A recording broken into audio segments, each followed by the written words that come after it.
We all love chocolate, right? That sweet, decadent treat we reach for on Valentine's Day, or just a tough Monday. But what if I told you that one of the most beloved foods in the world has one of the darkest, most brutal histories you could imagine? A story that's anything but sweet. Let's go back in time, over 3,500 years ago, to ancient Mesoamerica. Here, the Olmecs, Mayans, and Aztecs weren't eating chocolate bars.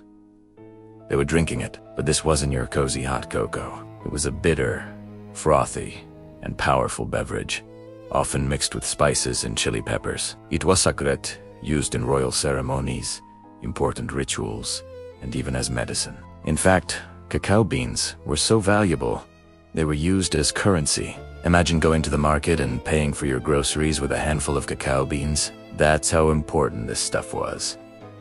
Then, in the 1500s, the Spanish conquistadors arrived. At first, they were pretty disgusted by this strange, bitter drink. But then, they had a brilliant and ultimately world-changing idea.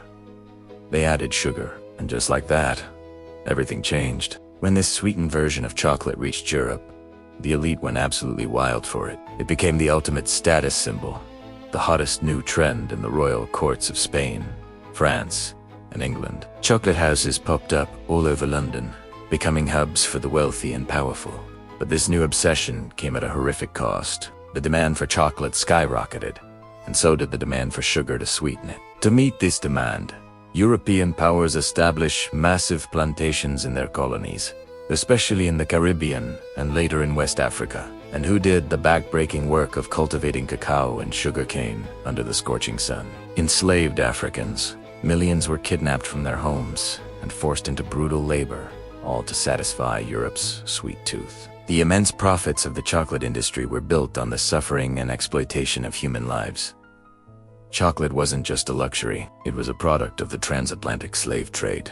You might think this is all ancient history, but the dark side of chocolate hasn't completely disappeared. Today, over 60% of the world's cocoa still comes from West Africa, particularly from countries like Ivory Coast and Ghana. And sadly, major problems like unethical labor practices and even child labor still plague the industry. Many of the farmers who grow the beans for our favorite chocolate bars have never even tasted chocolate themselves and live in extreme poverty. So, the next time you unwrap a piece of chocolate, take a moment to think about its incredible journey. From a sacred Aztec drink and a form of currency, to a symbol of colonial greed and exploitation, and now a global comfort food.